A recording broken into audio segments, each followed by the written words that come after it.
The Mafia Boss noticed the waitress was terrified. What he found out changed everything. The porcelain coffee cup clattered against the saucer, a sharp, violent sound in the quiet diner. The dark liquid sloshed over the rim, staining the pristine white tablecloth and splashing onto the cuff of a $4,000 tailored suit. Caleb didn't flinch. He slowly lifted his dark, heavy gaze from the table to the woman standing above him. I'm so sorry," Claire whispered, her voice cracking, her hands trembling so violently she could barely hold the carafe. Caleb was a man who commanded fear. He breathed it, weaponized it, lived by it. He knew what people looked like when they were terrified of him. But as he stared into Claire's wide, bloodshot eyes, a chilling realization settled over him. She wasn't looking at him. She was looking past him, at the door. She wasn't terrified of the monster sitting at the table. She was terrified of whatever was coming next. The neon sign of the Silver Star Diner buzzed with a relentless, erratic hum, casting long, sickly yellow shadows across the checkerboard linoleum floor. It was 3 a.m, the hour when the city's pulse slowed to a crawl, and only the lost, the broken, or the dangerous were awake. Caleb sat in the corner booth, his back to the wall, his eyes scanning the perimeter with the instinctual paranoia of a man who had survived a decade at the absolute pinnacle of the city's underworld. He was exhausted. A turf war on the south side had kept him awake for 48 hours, dealing in the currency of whispered threats and calculated violence. He had come here for the anonymity, for the bitter, burnt coffee, and for a moment of silence. But the silence was shattered the moment Claire approached his table. From the second she had walked out from behind the swinging aluminum doors of the kitchen, Caleb had noticed her. In his line of work, observing the minutiae of human behavior was not just a skill, it was the mechanism that kept him breathing. Claire was young, perhaps mid-20s, clad in a faded pink uniform that hung loosely on her fragile frame. Her hair, a messy tangle of dull blonde, was pulled back into a haphazard ponytail, strands escaping to cling to the sweat on her forehead. But it was her movements that caught his eye. They were jerky, hyper-vigilant. She walked like a deer caught in an open field, expecting a rifle crack at any second. When she finally reached his booth to refill his cup, the disaster happened. The coffee splashed across his cuff. The average man might have shouted. A lesser boss might have backhanded her just for the disrespect. Caleb did neither. He remained completely motionless, his imposing frame perfectly still beneath his charcoal suit. I'm so sorry," Claire stammered, the carafe rattling against the table edge as she desperately tried to set it down.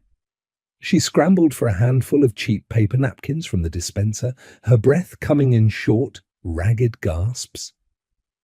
"Please, sir, I'll pay for the cleaning. I swear I'll take it out of my tips. I didn't mean to." Caleb watched her hands. They were raw, the knuckles red, but it was the tremor that fascinated him. It wasn't the slight shake of exhaustion or the nervous flutter of serving a wealthy customer. It was a deep, neurological quake. It was the physical manifestation of pure, unadulterated dread. He looked up at her face. Her pale skin was drawn tight over her cheekbones. Dark, bruising bags hung heavily under her eyes, which were wide and darting frantically toward the front glass windows of the diner. "Stop!" Caleb said. His voice was a low, resonant baritone that didn't need volume to carry weight. It was the voice of a man accustomed to absolute obedience. Claire froze, the crumpled napkins clutched in her fist. A tear slipped down her cheek, leaving a glistening trail through the faint dusting of flour on her face.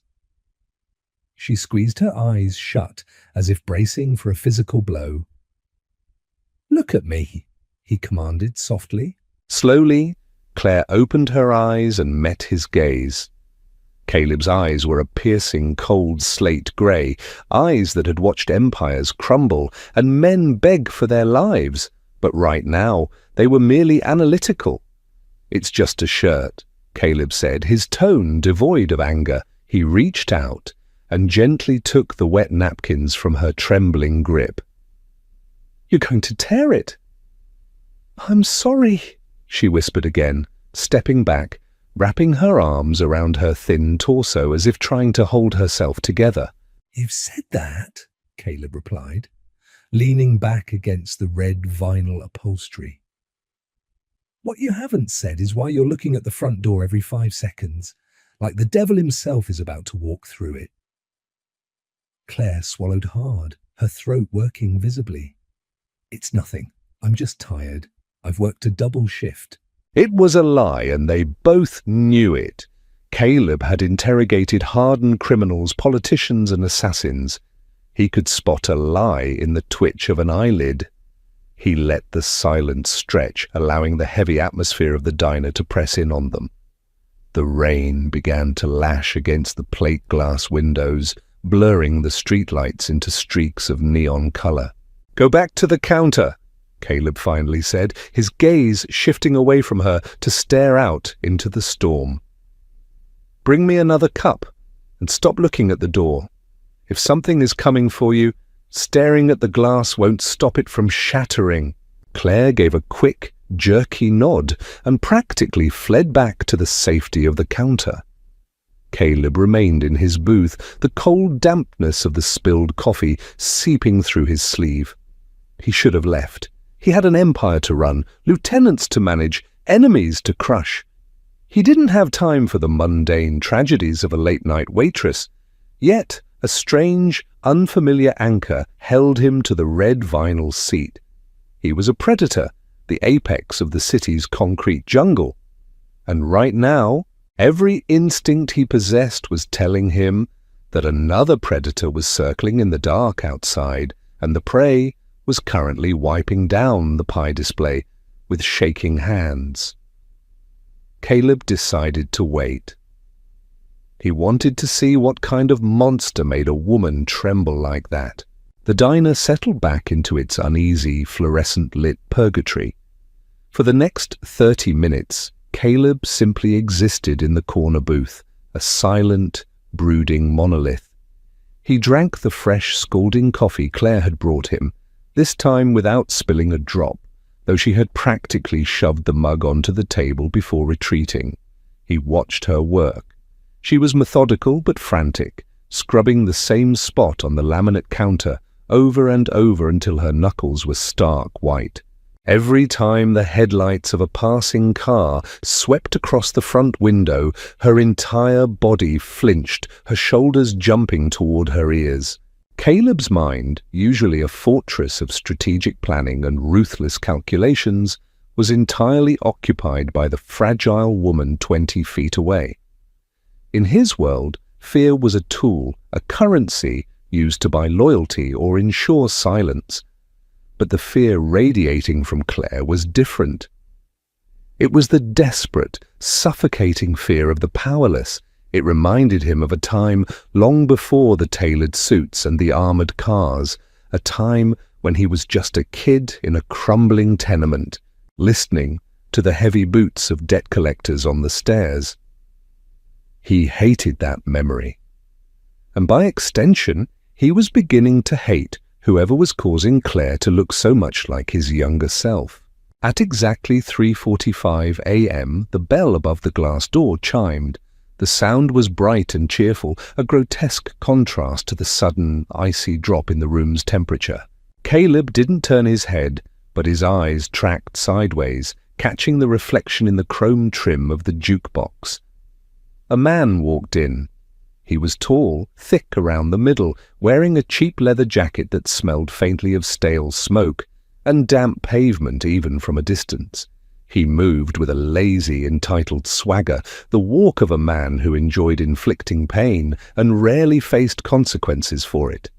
Two other men, smaller but equally jagged around the edges, lingered outside on the rain-slicked sidewalk, leaning against the brick wall beneath the awning. Claire was standing by the cash register. The moment the door chimed, Caleb saw her spine lock rigid. The damp rag slipped from her fingers, landing on the floor with a wet smack. She didn't move to pick it up. The man in the leather jacket didn't sit down. He walked straight to the counter, invading Claire's space, leaning over the laminate top until his face was inches from hers. Caleb shifted his weight, his right hand slipping instinctively beneath his tailored jacket, resting on the cold steel of the suppressed pistol holstered at his hip. He didn't draw it. He just rested his hand there, a silent promise to himself.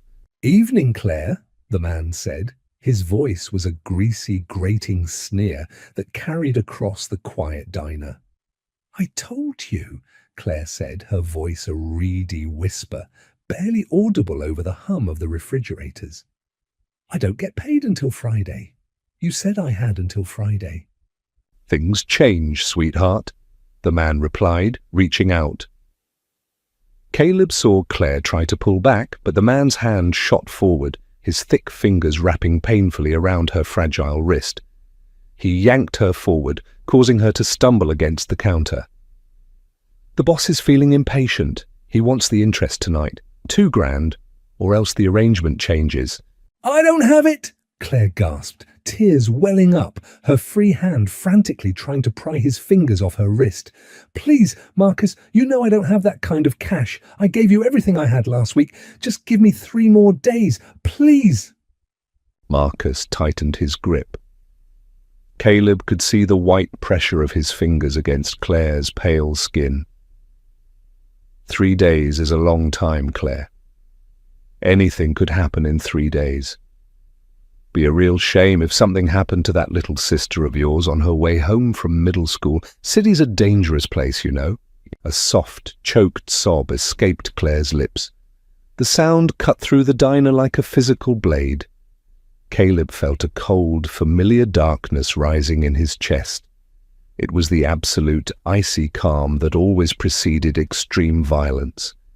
He was the most dangerous man in this city, a kingmaker and an executioner. He dealt in millions, controlled docks, unions, and entire city blocks. Yet here was a street-level parasite, a bottom feeder, terrorizing a waitress over pocket change and threatening a child. "I'll get it," Claire wept, her resistance breaking completely. "I'll find a way. Just don't touch her. Please, God, don't go near her." "You have until your shift ends tonight," Marcus said, leaning in closer, his breath practically on her cheek. "I'll be waiting out back. Have the envelope, or I make a phone call, and your sister doesn't make it to homeroom tomorrow." He released her wrist with a violent shove that sent her crashing back into the pie display case. The glass rattled ominously. Marcus smirked, zipped up his leather jacket, and turned toward the door. As he walked out, his eyes briefly swept the diner and landed on Caleb sitting in the dim corner booth. Marcus scoffed, dismissing the quiet man in the suit as just another late-night loser, and pushed through the door out into the rain. Claire slid down the front of the display case, pulling her knees to her chest, hiding her face in her arms as she shook with silent, desperate sobs. Caleb slowly removed his hand from his weapon. The tension in his jaw could have shattered glass. He looked at the half-empty cup of black coffee on the table. He took a slow, deliberate sip. The dark, calculated part of his brain, the part that had built his empire, was already mapping out the logistics. He didn't know this woman. He owed her nothing. But the rules of his world were absolute. The strong preyed on the weak. That was the law of the street. But Caleb was the boss, and tonight, he decided, he was going to rewrite the law. The rain had intensified from a steady drizzle to a torrential downpour by the time Claire's shift ended at 4 in the morning. The city was a sprawling canvas of wet asphalt and blurred, bleeding lights. Inside the diner, Claire had moved through her final chores like a ghost. She was pale, her movements mechanical, her eyes completely devoid of the frantic energy from earlier. Now there was only a hollow, crushing defeat. She untied her apron, her hands moving numbly, the red welts from Marcus's grip standing out starkly against her pale wrist. Caleb had left 10 minutes before her, slipping out the front door silently, leaving a crisp $100 bill beneath his coffee cup. Claire hadn't even noticed him leave. Her mind was entirely consumed by the countdown ticking in her head. $2,000. She might as well have been asked to produce the moon. She had nothing. Her bank account was overdrawn. Her credit cards were maxed out from her mother's funeral expenses. There was no one left to call. She pushed open the heavy back door of the diner. The alleyway was a canyon of brick and rusted fire escapes, smelling of wet garbage and diesel fumes. The only light came from a single, flickering bulb above the exit. As the heavy steel door clicked shut behind her, plunging her into the gloom, her heart hammered against her ribs like a trapped bird. "Right on time!" a voice rasped from the shadows. Claire stopped dead. The rain plastered her thin coat to her skin instantly. From the darkness near the dumpsters, 3 figures detached themselves. Marcus stepped into the dim pool of light, his leather jacket slick with rain. His 2 associates flanked him, their faces hidden beneath the brims of cheap baseball caps, their hands shoved deep into their pockets. "Got the envelope, sweetheart?" Marcus asked, holding out a thick, calloused hand. Claire took a step backward, her back pressing flat against the cold, wet brick of the diner.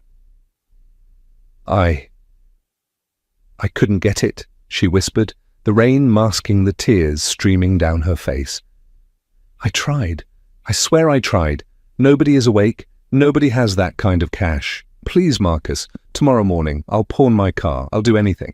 Marcus's smirk vanished, replaced by a scowl of ugly, unadulterated malice. He spat onto the wet pavement. "I told you what happens when you waste my time, Claire." He gestured to the man on his left.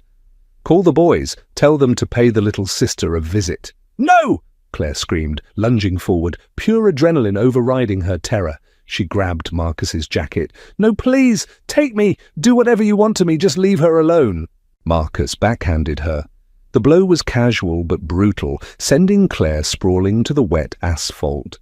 She tasted copper in her mouth, her head ringing as the cold puddle soaked through her clothes. She looked up, dizzy, watching Marcus step toward her, drawing back his foot. Suddenly the roar of a massive engine shattered the alley's echoing silence.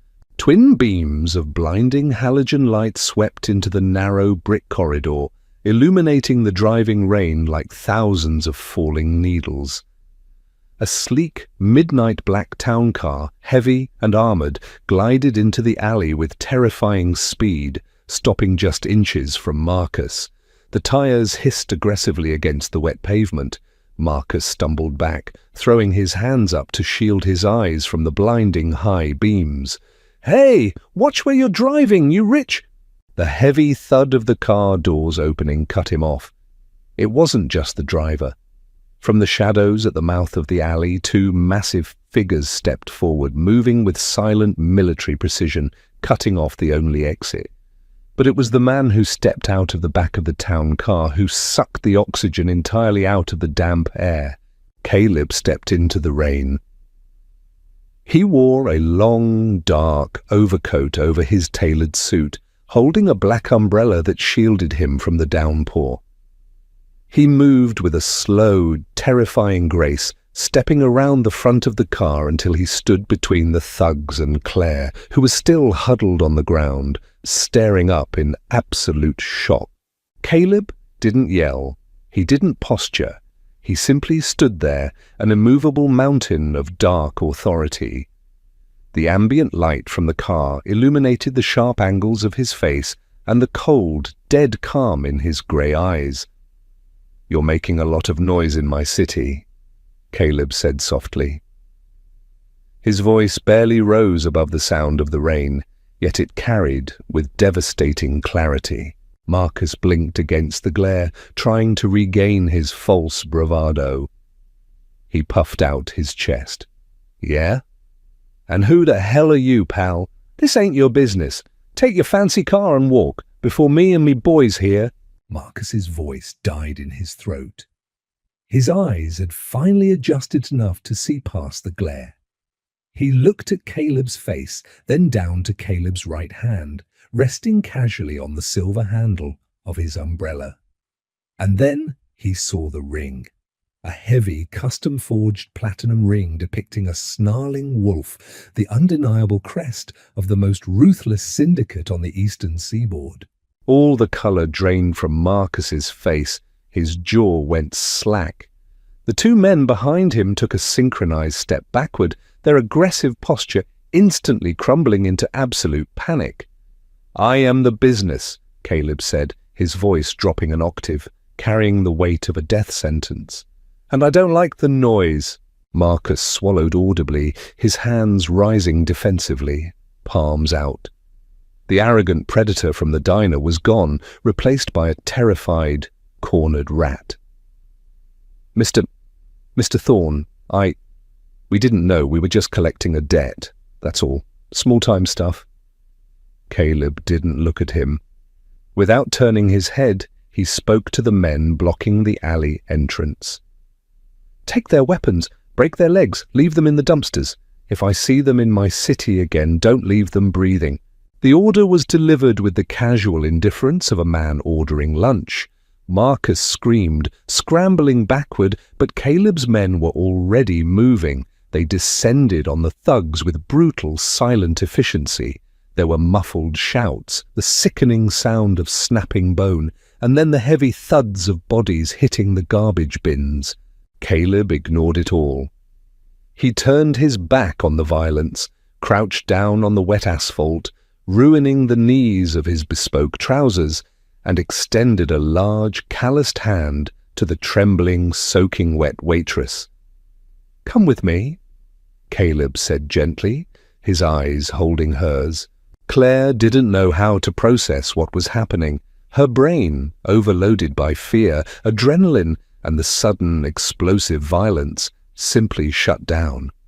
She stared at the large hand extended toward her, the platinum wolf ring glinting in the headlights. Then she looked up at the man's face. He had just ordered 3 men crippled with the casual ease of swiping away a fly, yet the eyes looking down at her were patient, almost soft.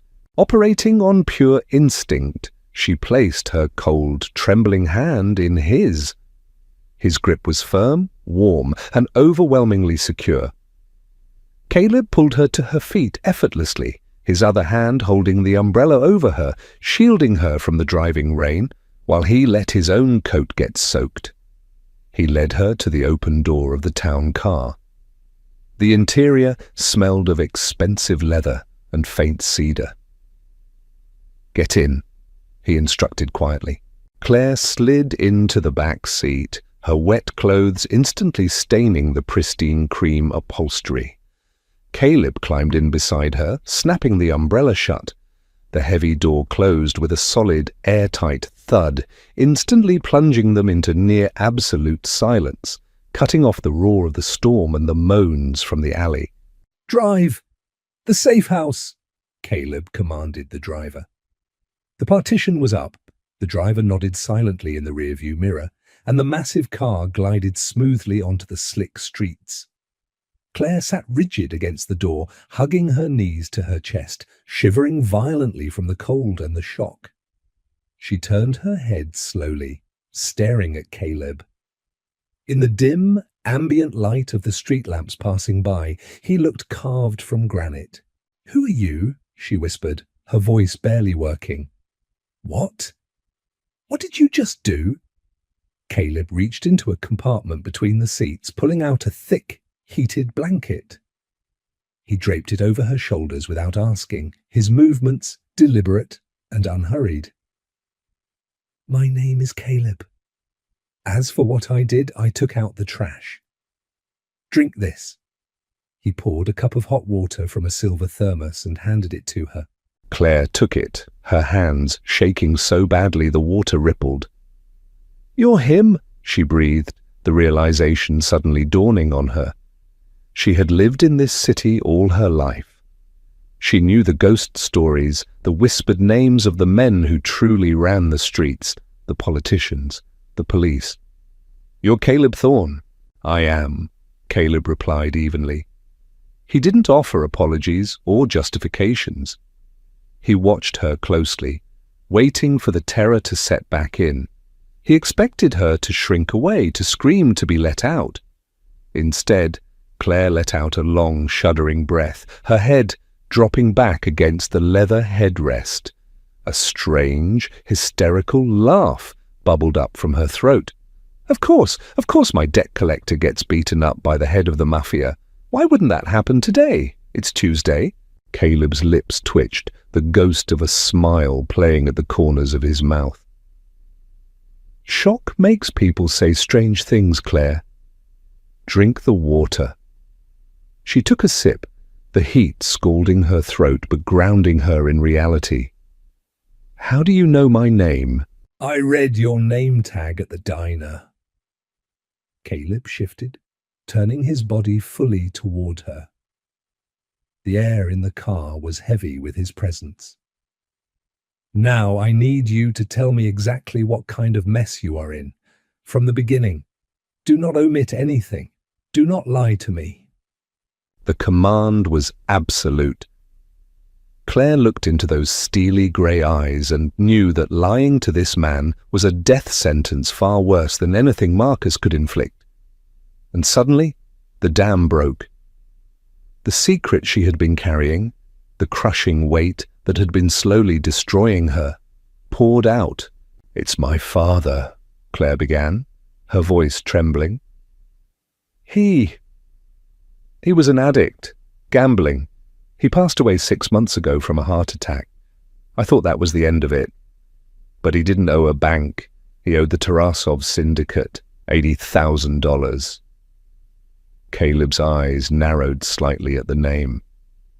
The Tarasovs were a brutal, chaotic Russian outfit operating on the fringes of the city. They were reckless, favoring violence over business, and Caleb despised them. "They came to me after the funeral," Claire continued, tears spilling over her lashes, soaking into the heated blanket. "They said the debt transferred to me. I work 2 jobs. I sell blood plasma. I gave them everything I could, but the interest is designed so I can never pay it off. Last week I missed a payment. That's when Marcus started showing up." Her voice cracked, a sob tearing through her chest. "They took pictures of my little sister, Lily. She's 12. They showed me pictures of her walking home from school. They said if I didn't have 2,000 tonight, they would take her." The silence in the car was absolute, save for the hum of the engine and the muffled drumming of the rain. Claire buried her face in her hands, sobbing uncontrollably, the shame and the terror finally breaking her completely. Caleb sat perfectly still. To the untrained eye, he looked indifferent. But inside, a cold, calculated fury was crystallizing. The Tarasovs had crossed a line, threatening children, extorting waitresses. It was sloppy, it was dishonorable, and it was happening in his territory. He reached out, his large hand gently but firmly gripping her shoulder. He didn't pat her, he anchored her. "Claire?" he said. His voice was an iron rod, hard and unyielding. She looked up, wiping her eyes. "The debt is gone." "You don't understand," she wept. "They are monsters. They have an army." "No," Caleb corrected her softly, his eyes flashing with a terrifying, absolute certainty. "I have an army. They are just dead men who haven't stopped breathing yet. You and your sister are under my protection now. No one will ever touch you again. The town car glided through the iron gates of a sprawling, heavily fortified estate nestled in the hills overlooking the city. Claire was led inside a mansion that felt more like a fortress, quiet, cavernous, and immaculate. Caleb handed her over to a kind-faced older woman named Maria, his housekeeper, with strict instructions to get Claire dry clothes, hot food, and a secure bedroom. He also dispatched a four-man tactical team to Claire's apartment to collect her little sister, Lily, and bring her safely to the compound. Once he was certain Claire was secure, Caleb retreated to his study.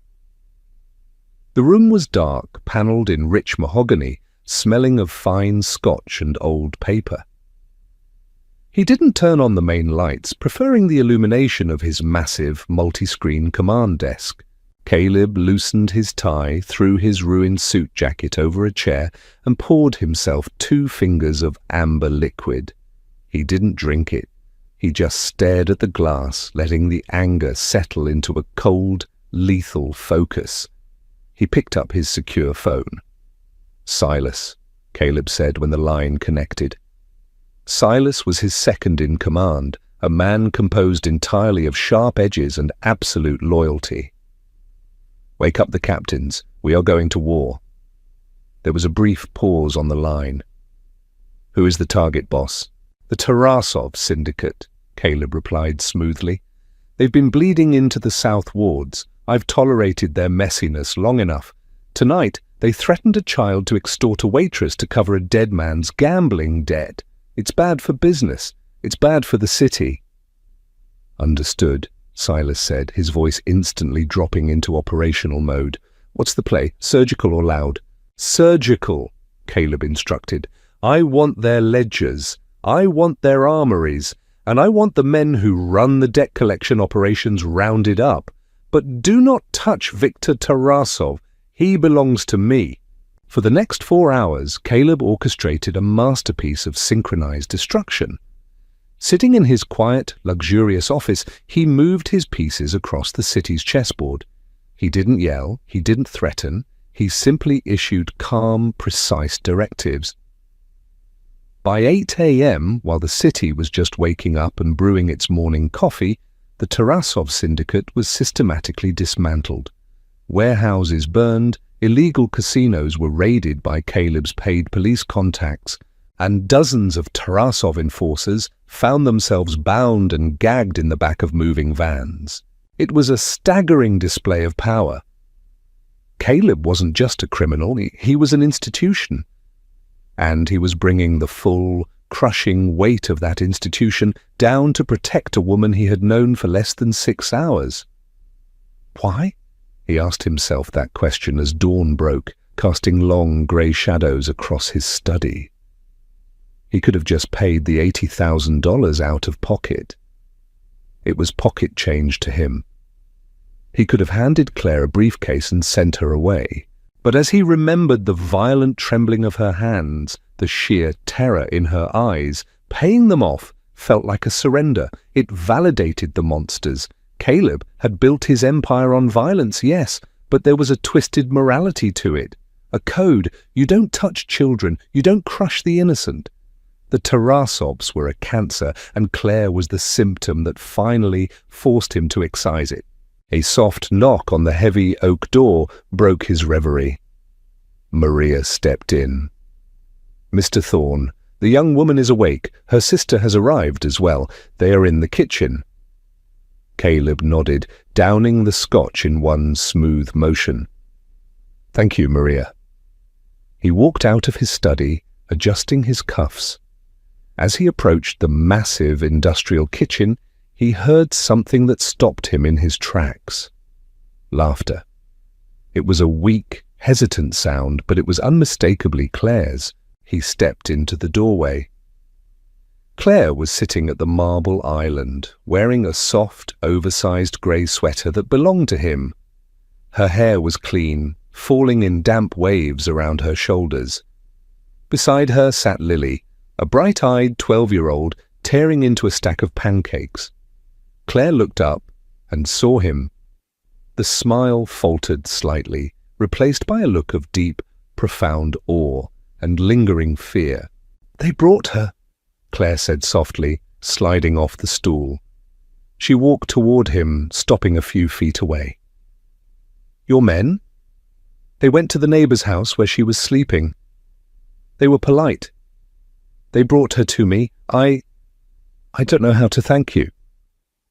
"You don't need to," Caleb said, his voice gentler than it had been all night. "Your sister is safe.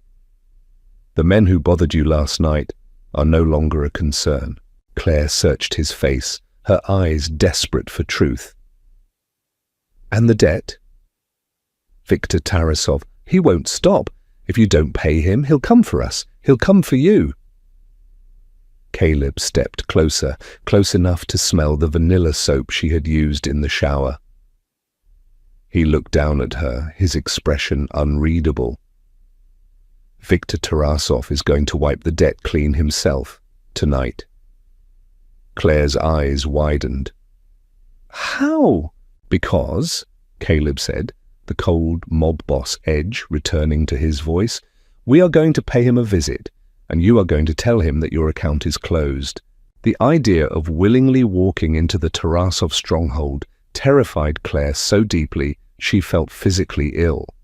She had spent the entire afternoon pacing the luxurious guest bedroom, clutching her stomach. Caleb had explained the plan. Viktor Tarasov operated out of a heavily guarded nightclub in the industrial district. He expected Claire to come begging for more time or to offer up her sister. Caleb wanted her to walk in through the front door. "It's a suicide mission," she had whispered, staring out the reinforced glass window of the mansion. "It is a statement," Caleb had corrected her, standing behind her, his reflection superimposed over hers in the glass. "If I simply kill him, his lieutenants take over. They inherit his ledgers, they inherit you. If Viktor publicly zeroes your balance in front of his men because I command it, you become untouchable. They will know that looking at you sideways is an act of war against my family." He had dressed her for the part. Gone was the faded diner uniform. Maria had provided a sleek, tailored black trench coat over a simple, elegant, dark dress. It was armor. When Claire looked in the mirror, she didn't see the terrified waitress. She looked like someone who belonged in Caleb's world, sharp, dark, and expensive. At 10 p.m., the black town car wound its way down from the hills and into the gritty heart of the industrial sector. The rain had stopped, leaving the streets slick and reflective under the harsh glare of sodium vapor lamps. Claire sat rigidly in the back seat, her hands clasped tightly in her lap to stop the shaking. Caleb sat beside her, clad in a fresh black suit, a black silk shirt, and no tie. He radiated an aura of absolute, terrifying calm. He was checking the magazine of a heavy matte black handgun. The metallic snick-clack of the weapon was the only sound in the car. He slid the gun into his shoulder holster and finally looked at her. "Breathe, Claire," he commanded softly. "I can't," she confessed, her voice tight. "I'm going to ruin this. When I see him, I'm going to freeze." Caleb shifted closer. He reached out and took her hands, unfolding her clenched fingers. His thumbs traced the fading red bruises Marcus had left on her wrists. "Listen to me very carefully," he said, his eyes locking onto hers, demanding her complete attention. "You are not the prey tonight. You are the bait, and I am the trap. When you walk through those doors, you will feel fear. Let it wash over you, then push it down. You walk straight. You keep your head up, because you are walking in with the king." His words, spoken with such quiet, absolute conviction, sent a shiver down her spine that had nothing to do with fear. It was a bizarre infusion of confidence. This monster, this lethal man of shadows, was pouring his strength into her. The car pulled up to the curb outside the Red Star, a brutalist concrete building thumping with muffled, heavy bass. A line of imposing men in cheap suits stood by the velvet rope. "Ready?" Caleb asked. Claire swallowed the lump in her throat. She thought of Lily sleeping safely in the mansion. She thought of the months of agonizing, suffocating terror. She nodded. "Ready?" The driver opened the door. Claire stepped out onto the damp pavement, the cool night air biting at her cheeks. Caleb stepped out behind her, instantly falling into step beside her. They didn't go to the back of the line. Caleb walked straight toward the massive bouncers at the front door. One of the bouncers, a giant with a scarred face, stepped forward holding up a hand. "Private event tonight, pal. Hit the—" The man stopped. He looked at Caleb's face. He looked at the wolf ring glinting under the neon sign. The blood drained from the bouncer's face so fast he looked like a corpse. He swallowed hard, immediately stepping aside and pulling the velvet rope back. He didn't say a word. Caleb didn't acknowledge him. He placed a hand lightly on the small of Claire's back, a gesture that was both possessive and intensely protective. "Walk," he murmured against her ear. Claire squared her shoulders, lifted her chin, and stepped into the lion's den. The heavy, thumping bass vibrated through her chest, but as they moved through the crowded, dimly lit club, the music seemed to fade into white noise. The crowd instinctively parted for them. They didn't know who Claire was, but the predatory, lethal energy radiating from Caleb cleared a path like a snow plow. They bypassed the dance floor, moving straight toward the VIP staircase guarded by 4 men, armed with submachine guns hanging openly on tactical slings. The guards moved to block the stairs, raising their weapons. Caleb didn't break his stride. He simply looked at the lead guard. "Tell Victor that Caleb Thorne is coming upstairs. If you raise that weapon 1 more inch, I will feed it to you." The guard hesitated, his eyes darting to his earpiece. The name alone carried enough weight to cause a localized earthquake. After an agonizing second, the guard lowered his weapon and stepped aside. "Up we go," Caleb said softly to Claire, his hand never leaving her back.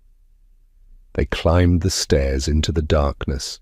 The VIP lounge was a sprawling, opulent room overlooking the dance floor through bulletproof glass. It smelled of expensive cigars, cheap perfume, and spilled vodka. At the far end, sitting on a red velvet couch flanked by 6 heavily armed men, was Viktor Tarasov. He was a brute of a man, wide and thick, with a shaved head and cruel, dark eyes. As Caleb and Claire stepped into the room, the music was abruptly cut. The silence was deafening. Every weapon in the room was subtly shifted, safety catches clicking off, pointing toward the entrance. Victor stared. He looked at Caleb, confusion flashing across his face, and then his eyes landed on Claire. A nasty, triumphant grin spread across his heavy features. "Well, well," Victor boomed, his voice echoing in the large room. "The little waitress. I heard my boys ran into some trouble picking up your collection tonight. And you bring a bodyguard?"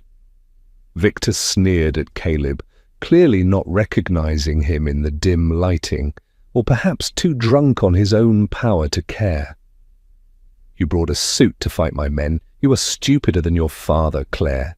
Claire's heart hammered furiously against her ribs, but the heat of Caleb's hand on her back anchored her. She remembered his words. "You are not the prey." "I'm not here to fight, Victor," Claire said. To her own shock, her voice didn't waver. It was clear and sharp. "I'm here to close my account." Victor laughed, a harsh, barking sound. His men chuckled with him. "Close your account? With what? Did you sell a kidney, little girl? The interest alone is $5,000 this week." Caleb stepped forward, moving smoothly in front of Claire, shielding her with his body. He reached into his coat pocket. Instantly, 6 guns were leveled at his head. Caleb didn't even blink. He pulled out a small black leather ledger and tossed it onto the glass coffee table in front of Victor. It landed with a heavy smack. Victor's laughter died. He looked at the ledger, then back at Caleb. "What is this?" "That is your Southern District accounting book," Caleb said, his voice dropping into a register that commanded absolute authority. It was the voice of a king passing judgment. "Taken from your warehouse on 4th Street 2 hours ago, right before I burned the building to the ground."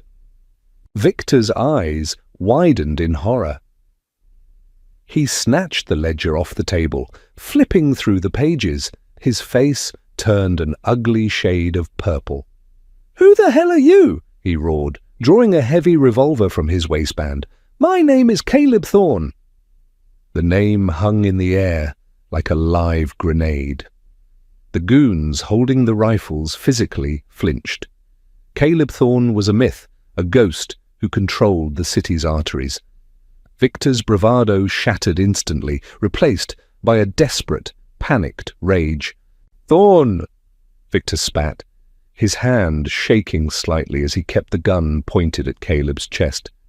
"This isn't your territory. This is a private matter. This girl owes me." "This girl," Caleb said, his tone icy and precise, "is under my protection. You threatened her. You threatened a child. You sent bottom feeders to harass her in my city." "She owes a debt," Victor yelled, desperate to maintain face in front of his men. 80,000. You want her? You pay her debt, Thorne, or we go to war." Caleb smiled. It was a terrifying, mirthless expression that made Claire shiver. "War?" Caleb mused softly. He took a slow step forward, the barrel of Victor's gun inches from his chest. "Victor, war requires two sides fighting. What happened to your organization tonight wasn't a war. It was pest control. Call your harbor master. Call your casino managers. Call them right now." Victor stared, paralyzed. "They won't answer," Caleb whispered, leaning in, "because my men are currently holding their phones. I have seized your shipments. I have locked down your accounts. I own you, Victor. I can erase you from this city with a single phone call, or I can walk out of here and let you keep this pathetic club. But the price of your survival is the ledger." Caleb pointed to a specific page in the book, still gripped in Victor's trembling hand. "Zero the balance," Caleb commanded. "Say it out loud. Tell your men that Claire's debt is paid in full. Or I swear to God, Victor, I will let my men off their leashes and you won't live to see the sunrise." The tension in the room was absolute. Claire held her breath, watching the silent battle of wills. Victor looked at his men. They were looking at Caleb with abject terror. They knew the rumors. They knew a fight with Thorne's syndicate was a death sentence. Slowly, agonizingly, Victor lowered his gun. He looked at Claire, his eyes burning with hatred, but entirely defeated. He pulled a heavy black marker from his pocket, opened the ledger, and struck a thick black line through Claire's name. "It's done," Victor growled, throwing the book back onto the table. "The debt is cleared. Take her and get out." Caleb didn't move immediately. He looked around the room, making eye contact with every single armed man, ensuring they memorized his face and understood the hierarchy of power. Then he turned to Claire, his rigid posture softening instantly. He offered his arm. "Let's go home," he said. Claire took his arm, her legs feeling like jelly, but she walked out of the VIP lounge with her head held high, leaving the ruins of her nightmare behind her. The drive back to the estate was silent, but the oppressive, terrifying silence of the ride there had been replaced by something entirely different. It was the silence of a collapsing lung finally drawing in a full breath. The adrenaline was rapidly draining from Claire's system, leaving behind a profound, aching exhaustion. As the town car wound its way up the dark, winding roads toward the hills, Caleb tapped on the privacy glass. The car smoothly pulled over onto a scenic overlook, the city sprawling out below them in a glittering carpet of lights. Caleb opened his door and stepped out into the cool night air. Claire hesitated for a moment, then followed him. He was leaning against the stone parapet, staring down at the city he ruled. He had taken off his suit jacket and rolled up his sleeves, exposing the intricate, dark tattoos winding up his forearms. Without the armor of his bespoke suits, he looked less like a mafia boss and more like a weary gladiator. Claire walked up beside him. The wind whipped her hair across her face. She looked down at the city. For years, those lights had represented danger, debt, and fear. Tonight, they just looked beautiful. "You're shaking," Caleb noted quietly, without looking at her. He shrugged off his shoulder holster, tossing it onto the hood of the car, and then took his coat and draped it heavily over her shoulders. The fabric was warm and smelled of cedar and gunpowder. "It's just the adrenaline fading," Claire whispered, pulling the coat tighter around herself. She turned to look at him. His profile was sharp, illuminated by the city glow. "Why did you do this, Caleb? Truly, you didn't know me. I spilled coffee on you. Men like you. You don't burn down rival syndicates for a clumsy waitress." Caleb was quiet for a long time. He watched a plane slowly descending toward the distant airport. "When I was a kid," Caleb began, his voice low and distant, tracing memories he rarely allowed to surface. "My mother owed money to men like Marcus, men like Victor. I was 10 years old. I remember the sound of their boots on the stairs. I remember the way her hands shook when she counted out the crinkled dollar bills she made from sewing." He turned his head, his grey eyes locking onto hers, stripping away the impenetrable facade of the boss. "When you poured that coffee, and I saw your hands. I didn't see you, I saw her, and I saw myself, standing there, too small and too weak to stop the monsters." Claire's breath hitched. She saw the vulnerability beneath the iron exterior, the old, unhealed wound that drove the ruthless man. "I built an empire so I would never have to be afraid again," Caleb continued, stepping closer to her. "I became the biggest monster in the room, so the other monsters would leave me alone. I tell myself it's just business. I tell myself I'm indifferent. But watching that piece of garbage put his hands on you..." Caleb's jaw tightened, his eyes darkening. "Power is completely meaningless, Claire, if you only use it to count money. True power is having the ability to say no when the rest of the world demands suffering." He reached up, his large, rough fingers gently brushing a stray lock of hair behind her ear. His touch was incredibly gentle, a stark contrast to the violence he had orchestrated hours earlier. "You don't have to be afraid anymore," he whispered. "The debt is gone. Victor won't touch you. If anyone ever looks at you or your sister the wrong way, they will have to go through me. And nobody goes through me." Tears welled up in Claire's eyes, hot and fast. The crushing weight that had sat on her chest for 6 months, finally, truly shattered. She didn't think about who he was or what he did. She just saw the man who had stepped into the dark and pulled her into the light. Operating on pure emotion, Claire threw her arms around Caleb's neck, burying her face in his chest. Caleb froze for a fraction of a second. Physical affection, genuine, uncalculated warmth, was foreign to him. But then, slowly, his massive arms wrapped around her, pulling her tight against his chest. He buried his face in her hair, closing his eyes, letting the solid reality of her safety wash over him.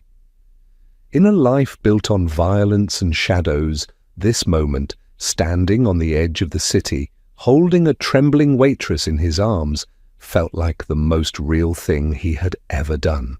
2 weeks later, the Silver Star Diner was busy with the Sunday morning rush. The sun was streaming through the plate glass windows, highlighting the floating dust motes, and making the chrome fixtures gleam. The erratic neon sign had been replaced.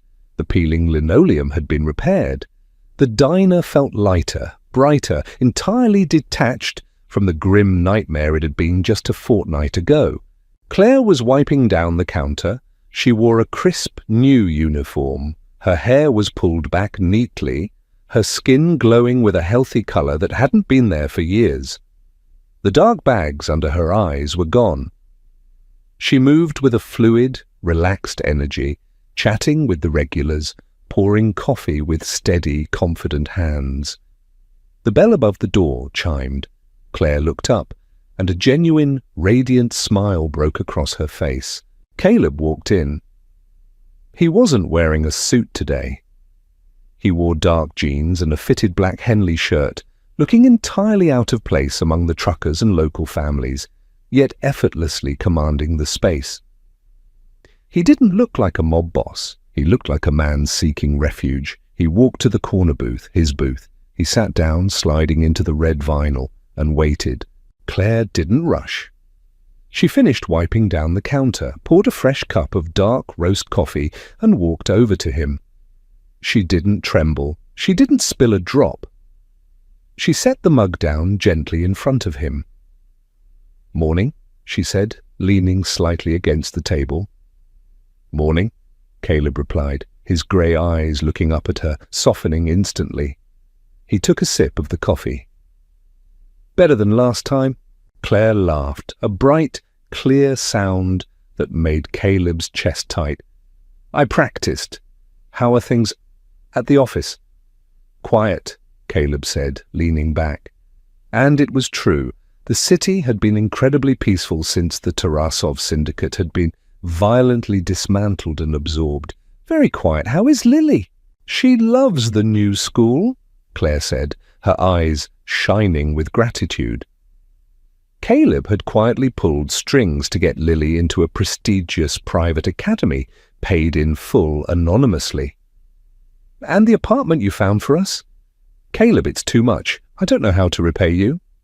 Caleb reached out, placing his hand gently over hers where it rested on the table.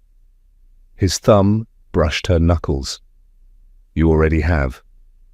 You let me remember what it feels like to do something decent." They sat in silence for a moment, the bustling noise of the diner fading into the background. It was an unspoken understanding. They existed in entirely different universes, one of light and honest work, one of shadows and ruthless power. But they had forged a bridge between those worlds. He was her protector, a dark guardian angel, and she was his tether to humanity, a reminder that even monsters could save a life. Caleb pulled a $20 bill from his pocket and slid it under the saucer. He stood up, towering over the booth. "I have to go. Meetings." "Will I see you again?"